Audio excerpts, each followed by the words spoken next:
Bienvenidas, bienvenidos a este histórico edificio de la Cámara de Senadores, donde el Grupo Parlamentario del Partido de la Revolución Democrática en el Senado de la República, en esta 62ª legislatura, les agradece su presencia a el debate público de la reforma energética, con el cual se abre un espacio de reflexión, opinión y propuesta en torno a dicha reforma. Con motivo de este evento, nos acompañan en la mesa de presidium el señor senador Raúl Cervantes Andrade, presidente de la mesa directiva del Senado de la República.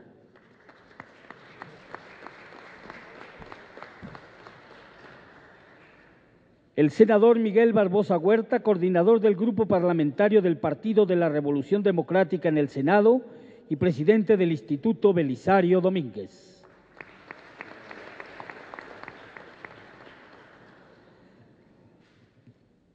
La senadora Dolores Padierna Luna, vicecoordinadora del Grupo Parlamentario del Partido de la Revolución Democrática. El senador Alejandro Encina Rodríguez, presidente de la Comisión de Estudios Legislativos Segunda en el Senado.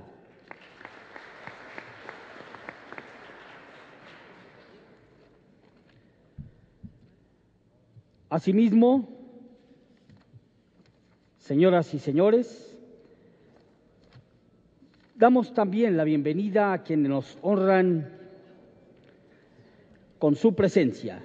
Nos acompaña el señor licenciado Jesús Zambrano, presidente del Comité Nacional del Partido de la Revolución Democrática.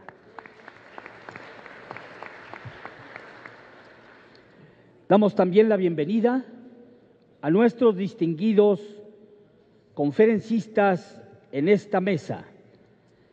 El licenciado Marcelo Ebrard Casaubon,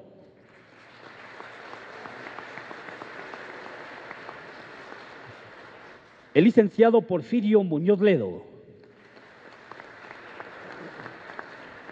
y el señor doctor Lorenzo Meyer Cosío.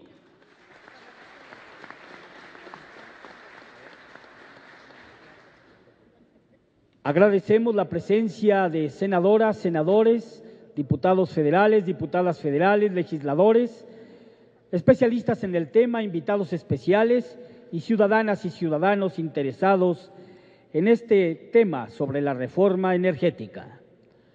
A continuación, en el marco de este acto de apertura de este debate público de la reforma energética, vamos a escuchar al señor senador Miguel Barbosa Huerta.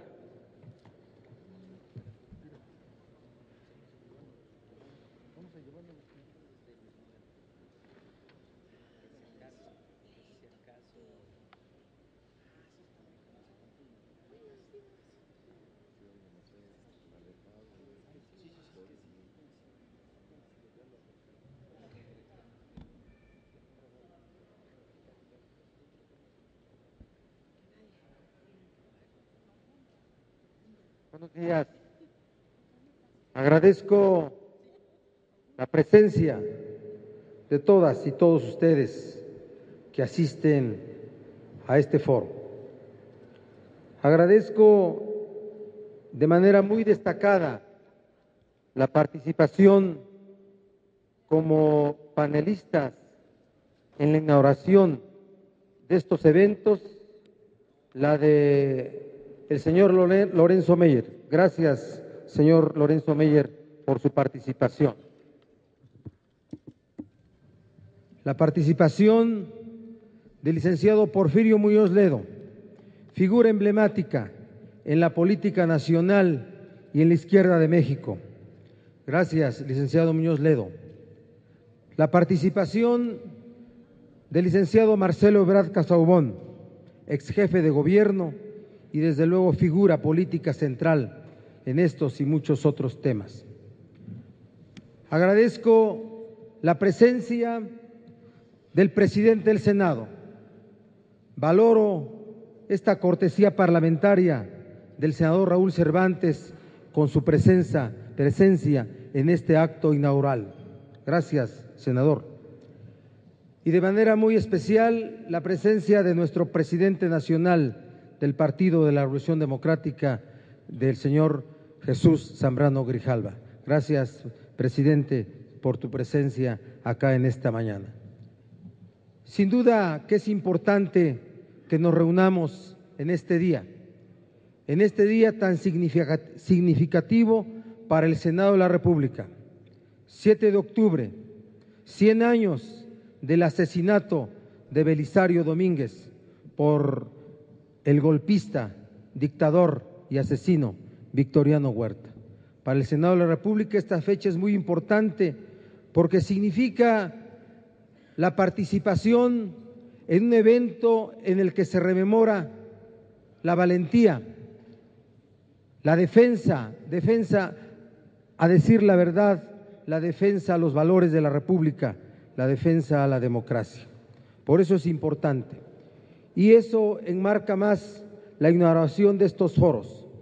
Los foros tienen que ver con la divulgación de los contenidos de las propuestas sobre reforma energética que en el Senado de la República como Cámara de Origen está en proceso de discusión.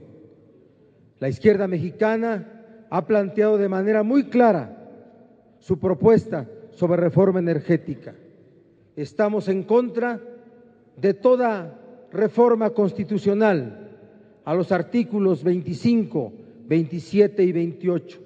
Para nosotros, una reforma energética es la que se resume a partir de la modernización de Pemex sin su privatización.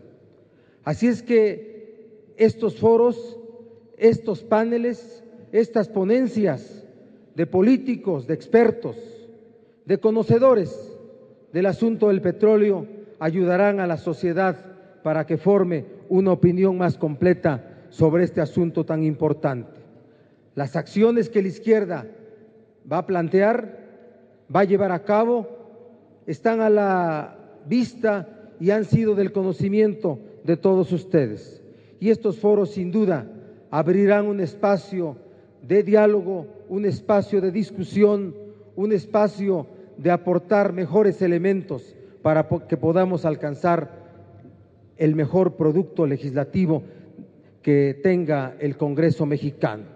Así es que gracias por su presencia, gracias a los panelistas, gracias a todas y a todos los aquí presentes, gracias a las senadoras, a los senadores que estamos reunidos en esta mañana.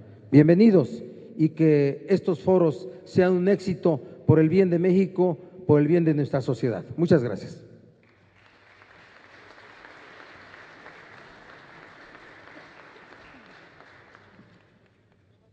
Muchas gracias, señor senador Miguel Barbosa Huerta.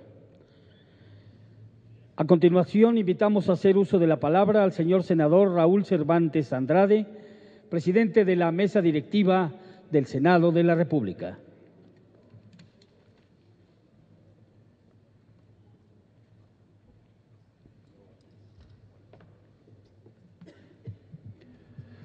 Buenos días a todas y a todos.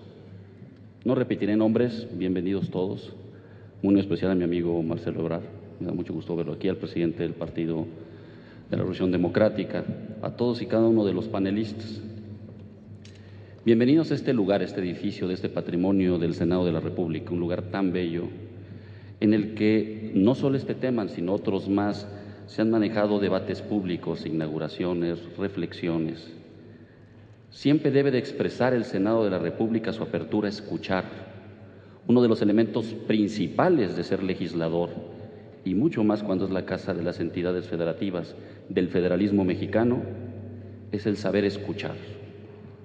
Este debate público de la reforma energética, cuando fue solicitado a la mesa, tuvo mucha simpatía, porque me parece que también el trabajo que se están dando en las comisiones de energía, de puntos constitucionales y de estudios legislativos, se debe de obligar al Senado que en su dictaminación, como lo hemos hecho en otras leyes, se razone in extenso todos y cada uno de los puntos de vista que se dieron para la construcción de estas figuras a nivel constitucional o de legalidad.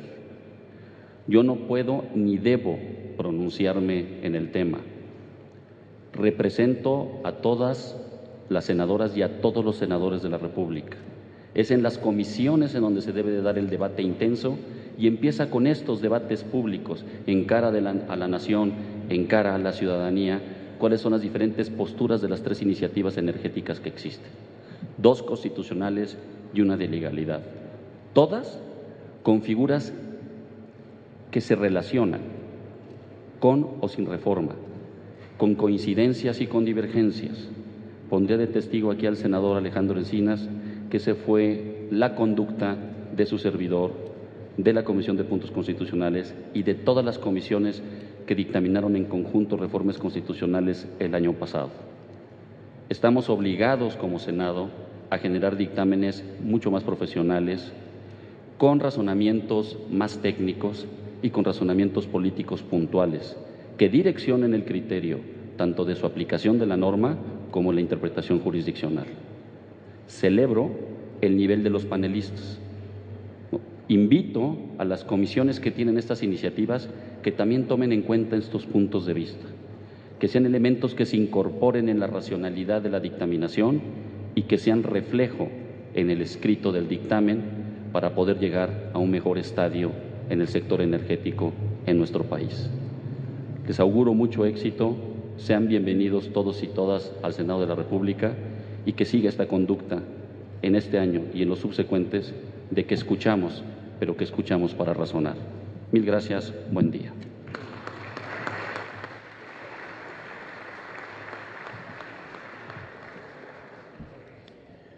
Agradecemos al señor senador Raúl Cervantes, presidente de la mesa directiva del Senado de la República, su mensaje en esta etapa inicial del debate. Debate que da inicio con el tema Propiedad de la Nación sobre los hidrocarburos y Rectoría del Estado sobre la industria energética mexicana. Para desarrollar el debate tiene la palabra el moderador del mismo, senador Alejandro Encinas Rodríguez. Muchas gracias. Muchas gracias. Muy buenos días a todas, a todos ustedes. Pues vamos a ponernos a trabajar en este foro que tiene como objetivo hacer una reflexión muy profunda sobre la situación que guarda la industria energética en nuestro país, en donde conoceremos la opinión de distintos especialistas en el ámbito de la academia, de la política, de la propia implementación de las políticas energéticas del país, y donde también queremos romper el monólogo en que se ha convertido el debate sobre la reforma energética en el Senado de la República. Estamos convencidos de que se requiere un debate plural, de confrontación de ideas, que reconozca la pluralidad que existe no solamente en el Congreso de la Unión, sino en nuestra sociedad, y esperemos, como lo dijo el senador Raúl Cervantes, que en ese debate impere la inteligencia, la tolerancia y la disposición a llegar y construir acuerdos por el beneficio de nuestro país. Aunque, por supuesto, estamos en un tema donde hay una contradicción fundamental respecto a lo que nos trae a la discusión justamente el día de hoy, que es el tema vinculado con la propiedad de la nación sobre los hidrocarburos y la rectoría del Estado en la industria energética nacional.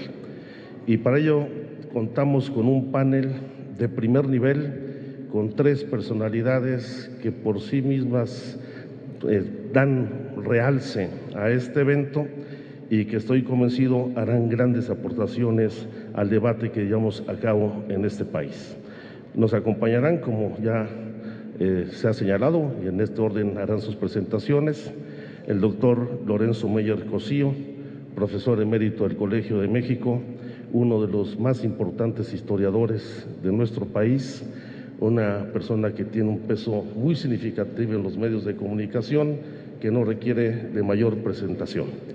Posteriormente hará uso de la palabra el licenciado Marcelo Ebrard Casaubon, quien ha sido legislador ya en varias ocasiones, jefe de gobierno del Distrito Federal, y que pues también es una de las personalidades más reconocidas en el ámbito de la política y de la vida de la izquierda en nuestro país. Y cerrará el debate el licenciado Porfirio Muñoz Ledo y Lazo de la Vega, entrañable amigo nuestro, a quien reconocemos enormes aportaciones en la vida política y en la transición democrática en el país, y que justamente en los temas vinculados con el papel y la responsabilidad del Estado en el desarrollo del país ha hecho grandes contribuciones.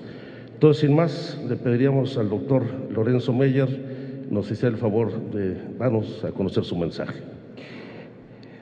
Muchas gracias, Alejandro, gracias por la invitación, y de entrada me disculpo si tengo que salir, pero es que el mundo real tiene ciertos requisitos que hacen que uno ande de un lado para otro. Me gustaría quedarme a la conclusión del debate, de la presentación no lo podré hacer.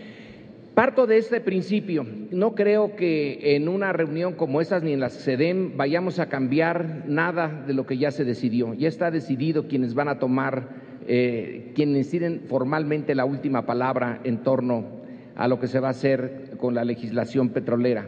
Pero sí creo que se tiene una obligación hacia la sociedad y sobre todo dejar en claro para el futuro que cuando se tomó la decisión que se tome finalmente en relación al petróleo, había varias posiciones y cada posición tenía con qué defenderse. Yo creo, y parto de esto, que la historia de los últimos 100 años de México se puede entender, no nada más en eso, pero sí se puede entender en clave del petróleo. Y mi idea central, la que le quiero exponer aquí y dejarla en claro, es que en esta historia del petróleo hay un gran capital político, un enorme capital político ya acumulado y que se puede disminuir o de plano echar por la borda, o se puede usar para aumentarlo en el siglo XXI.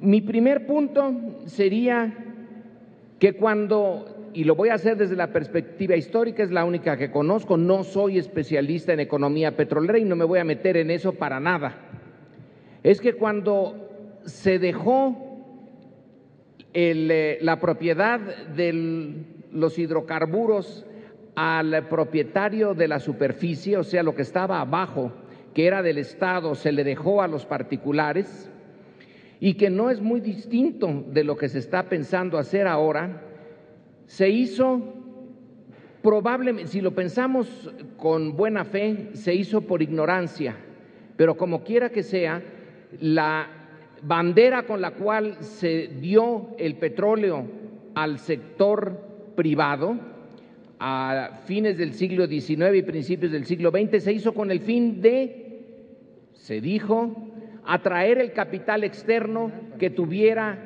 tanto los recursos como la capacidad para extraer ese petróleo y entregárselo a la economía mexicana para que pudiera disponer de un recurso energético muy abundante y barato, sobre todo para sus ferrocarriles. Entonces, la razón de ese primer gran cambio en la legislación se hizo para modernizar a México, porque México no podía por sí mismo, estaba incapacitado, tenía que traer a alguien de fuera con capital y conocimientos para que él sí pudiera llevar adelante esa modernización. Al final, esta justificación simplemente no se sostuvo. Quienes vinieron, claro que desarrollaron el petróleo, pero lo hicieron para el mercado externo. El mercado interno quedó realmente muy chico, sin importancia, sin nada. Entonces viene la segunda etapa, y esta yo la pondría así, dada la rapidez con la que tenemos que exponer el tema, que el rescate del petróleo forjó el nacionalismo de la Revolución Mexicana. No fue el único elemento, pero fue el elemento central que lo forjó. La creación de una identidad nacional había empezado quizá a fines del siglo XIX, pero realmente se llevó a cabo durante la Revolución Mexicana y dentro de esa enorme cantidad de elementos que tuvieron que ver con la formación de un sentido de nación, de capacidad mexicana para enfrentarse por sí misma a los retos que significa ser un Estado nacional, fue el petróleo. Y el petróleo se luchó desde Madero hasta Cárdenas. No solo no era un conflicto estrictamente nada más por ver quién se quedaba con la renta petrolera. La Constitución de 17 retorna la propiedad al Estado y ahí es donde está el meollo del conflicto. Quienes se opusieron, las empresas extranjeras y sus gobiernos, en particular Estados Unidos y los europeos, que eran los interesados en esto, no solamente defendían el petróleo, sino defendían un statu quo en que los países marginales como México no podían, no debían, no se les tenía que permitir modificar las reglas, el marco legal en que se había iniciado la inversión, porque eso afectaba a la inversión extranjera en el mundo. Así que por lo que se luchó en México no era solo por el petróleo mexicano, era por ver hasta qué punto un país periférico tenía la capacidad de revolucionar su propio marco jurídico, de afectar intereses creados. Y la lucha fue a fondo. En la lucha por el petróleo estaba un elemento antiimperialista que se dejó uno de sus primeros grandes logros en México y luego se expandió al resto de ese mundo periférico, en donde chocaron dos concepciones del derecho.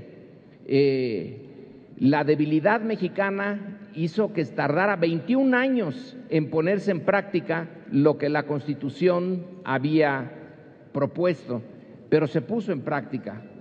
Entonces, aquí tenemos un logro enorme que no es posible comparar como se quiere comparar, que a Noruega, que a Brasil y a otros países cuya industria petrolera es nacional con México, porque ellos no tuvieron la lucha que nosotros tuvimos.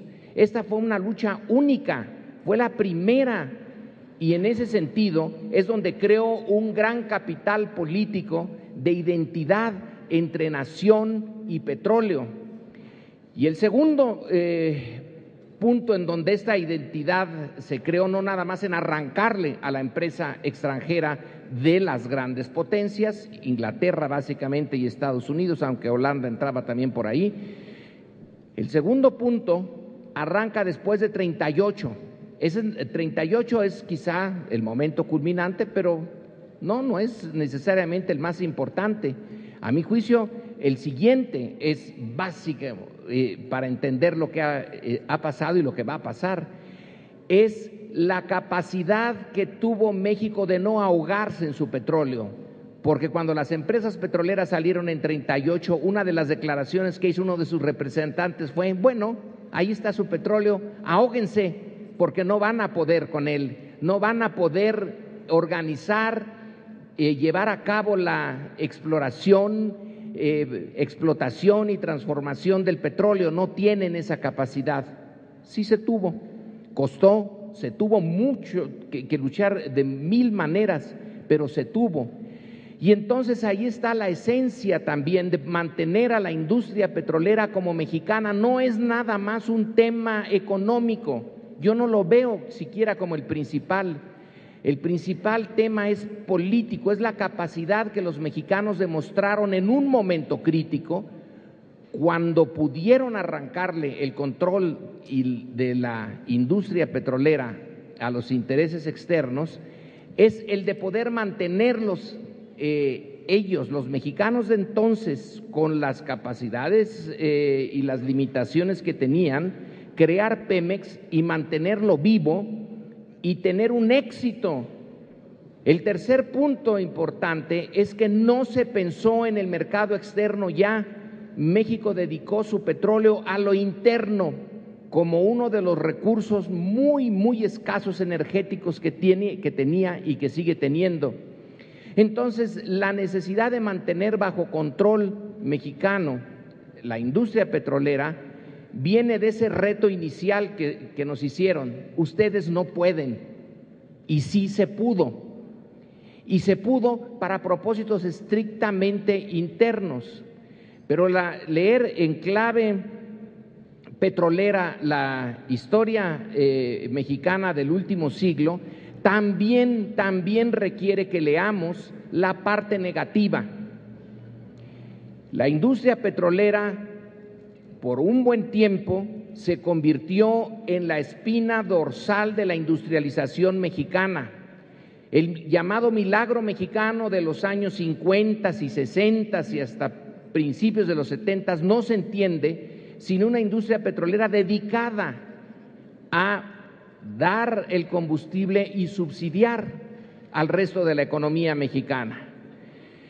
Pero luego se hace adicta el fisco mexicano a los ingresos petroleros, y esto se combina con la decisión a principios de los años 80, a mi juicio una de las decisiones más desafortunadas, de petrolizar la economía, convirtiendo a México otra vez en exportador importante de petróleo. No era necesario, pero se hizo como